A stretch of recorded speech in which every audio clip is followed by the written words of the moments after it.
Case 623 by Danny Yu. Chapter 11. You forgot. The serum does still exist. We've got what remains of it locked in a bank vault beneath Washington, D.C. We don't have the means to create a superior race. No, we have the means to breed someone who can. A snort. And you forget, Zola, that our generation left the asset to the tender mercies of Red Hydra for decades. You know as well as I do that he graduated from the Red Room in the conventional manner. Sterile as a mule. Daddy, I love it! Jamie raced into the room and spun around in a circle, arms out, as he took in everything from the wallpaper to the furniture and books, mock arc reactor, nightlight, and toys. It's awesome! Awesome was his new favorite word, and so it was kind of losing its meaning, but Tony took it in the spirit it was given and held his arms out when Jamie made to race back at him. Tony swept him up and ruffled his hair, giving him a quick tickle that left them both laughing and breathless. Glad you like it, Tony said, hoisting Jamie up higher on his hip. Soon enough. Too soon. He'd be too big for that, and Tony could already feel his gut clenching at the idea of that. He carried the boy back into the hallway, cast a glance back into the living room, taking in the whole space, the mix of postmodern interior design and child-friendly items that was utterly perfect for their miniature family. He needed to remember to tell Pepper to give the interior decorators a bonus. There's something else I want you to see, he added, pulling open the door next to Jamie's, the one with the big purple M on it to match the blue J on Jamie's. Tony pushed open the door, and Jarvis helpfully turned on the lights to reveal what was hopefully the perfect little girl's room. Tony wouldn't know. He didn't know any little girls, but please let Jamie like it. Jamie looked around with a soft little gasp before turning to Tony with wide eyes. For Maria? He asked. At Tony's nod, he surged forward, wrapped his arms tight around Tony's neck. Thank you, thank you, thank you! He was silent for a moment, still wrapped around Tony like a small stubborn octopus. Maria says thank you too. She thinks it's really pretty. She wants to be here so bad. Tony smiled, kissed the top of Jamie's head. I'm glad she likes it, he said.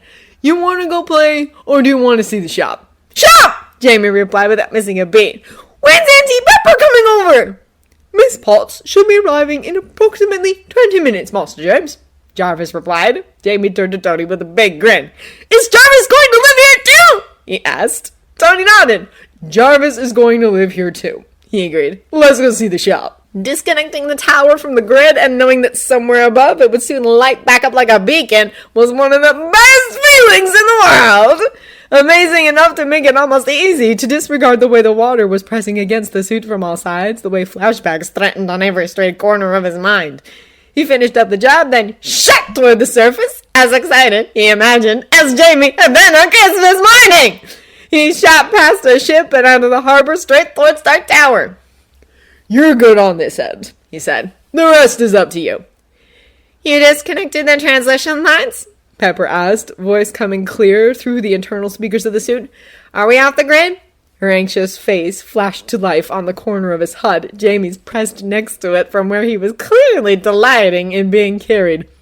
Stark Tower is about to become a beacon of self-sustaining clean energy, Tony said, watching as Jarvis brought up the schematics and overview. Well, so meaning the arc reactor takes over and it actually works, Pepper said, which, well, he'd kind of thought she'd have more trust in the whole project by now. Oh, well, he could allow her this last bit of skepticism. It would make a reaction when it did work all the sweeter. I assume, Tony said. Light her up. And then he was watching, feeling excitement swoop through him as the tower straight ahead lit back up from bottom to top, and fuck, that was gorgeous! How does it look? Pepper asked, her hushed voice completely at odds with Jamie's squeal and clapping hands when the lights turned back on around him. Like Christmas, Tony said, not really able to find better words for it, with the excitement still rushing through him and the memory of Jamie on Christmas morning still so clear in his mind, but with more me. Pepper was saying something or other about awareness and PR and zoning and going to Washington, but Tony couldn't really be bothered to listen, too busy taking in the sight ahead of him. This was the culmination of what he'd been working on since Afghanistan. This was the incarnation of what he wanted the company to become, what he wanted to hand over to Jamie one day. This was the tower he'd imagined, giddy as a child, for the past year. They'd really done it, hadn't they? Pepper, you're killing me, Tony cut in with a droning finally got to be too much. Enjoy the moment, remember. Enjoy the moment! Jamie parroted, wagging a grubby little finger in Pepper's face. We'll get back here and we will, she said. The ice cream cake is melting and this one had tried to get at it 4 times already.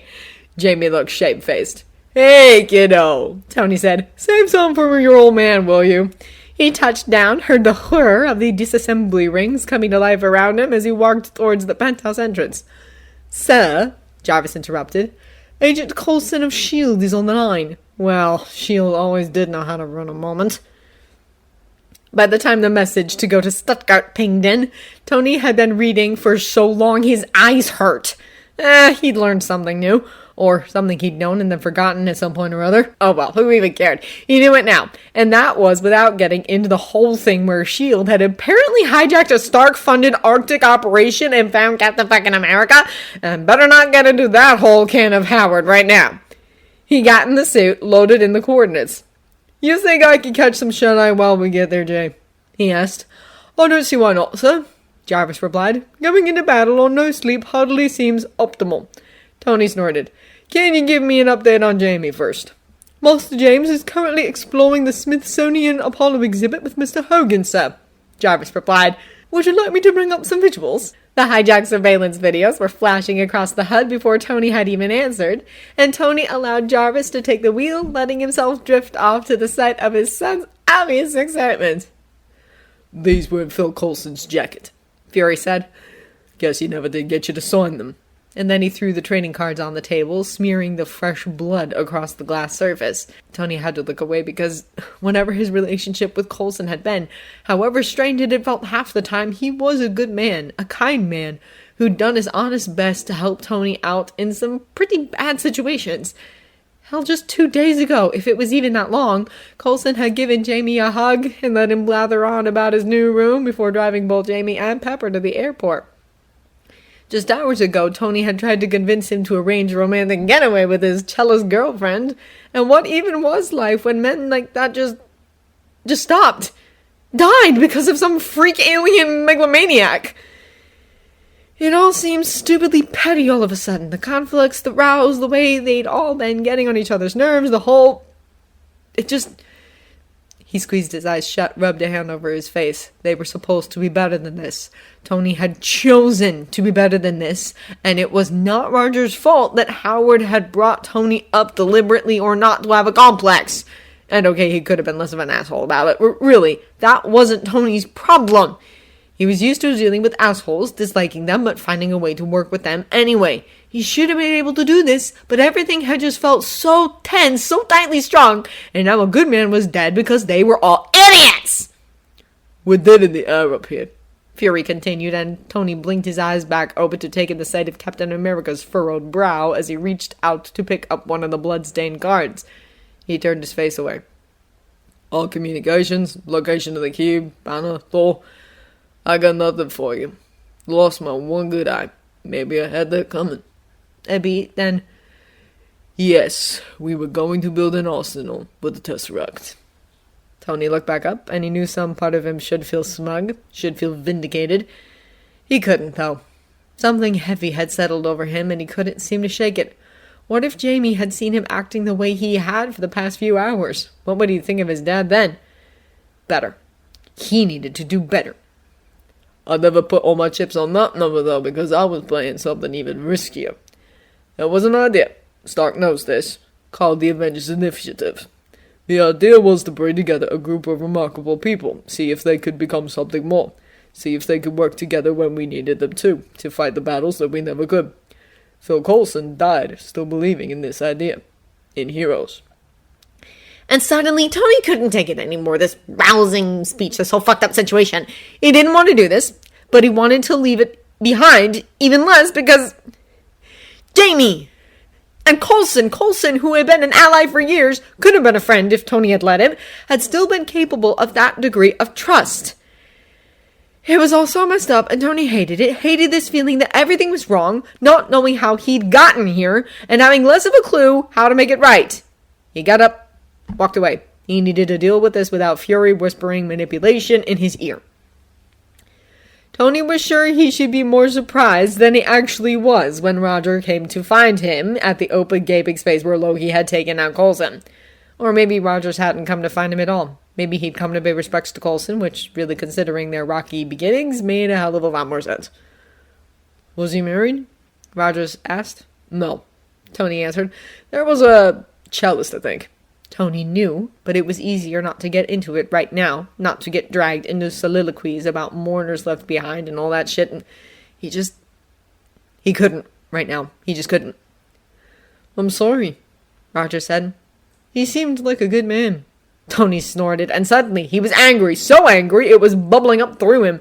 He was angry with Coulson for leaving Aubrey behind, for taking stupid risks when he had people out there loving him, selfishly angry about the fact that there was a very good chance Tony was now going to have to explain death to Jamie. He was an idiot, he said. Why? Rogers asked, and his ridiculous arms were crossed over his equally ridiculous chest now, a disapproving expression plastered all over his face. For believing. For taking on Loki alone, Tony said, backing away, restless and utterly uninterested in another fight. He was doing his job, Rogers said, like a good little automaton. In fact, Tony had no idea who, out of him at his worst and Rogers right now, had the least regard for human life. This was the man his father would never shut up about? Really? He was out of his league, Tony said, letting his own arms drop and raising his face to meet Rogers' gaze head on. He should have waited. He should have... He let out a breath, unsure how to finish that sentence. Sometimes there isn't a way out, Tony, Rogers said, and he was coming closer now, and Tony realized he himself was walking in the same direction, that in a moment they'd be right up at each other's faces again. Not that that was going to make it back down. Right, he said. How did that work out for him? Is this the first time he lost a soldier? Rogers asked as they passed each other. Tony spun back to face him, the anger back at full boil, and all he could see was Jamie's laugh and Jensen dying and Coulson letting a little boy blather at him excitedly. We are not soldiers, he spat. He took a breath, forced himself back under control. I'm not marching to Fury's 5. Neither am I, Rogers said, infuriated, Cobb still firmly in place. He's got the same blood on his hands that Loki does. But right now, we gotta put that behind us and get this done. Now, Loki needs a power source. If we could put together a list of... Tony listened to the motivational little speech without an ear, letting his gaze drop to the blood smear on the wall. Some sort of realization was nudging him, trying to make itself clear. If only he could put the puzzle pieces together. He made it personal. He mused out loud, not giving a damn that he was cutting off Roger's mid-pep talk. That's not the point, Rogers said, and there was an edge of exasperation in his voice now. Tony looked straight at him. That is the point, he said. That's Loki's point. He hit us all right where we live. Why? To tear us apart, Rogers said. The exasperation was gone now, and whatever intelligence he had seemed to be working at full speed behind those shielded baby blues. He had to divide and conquer us, Tony said, feeling the near physical sensation of another piece falling into place. Great, but he knows he has to take us out to win, right? He wants to beat us, and he wants to be seen doing it. He wants an audience.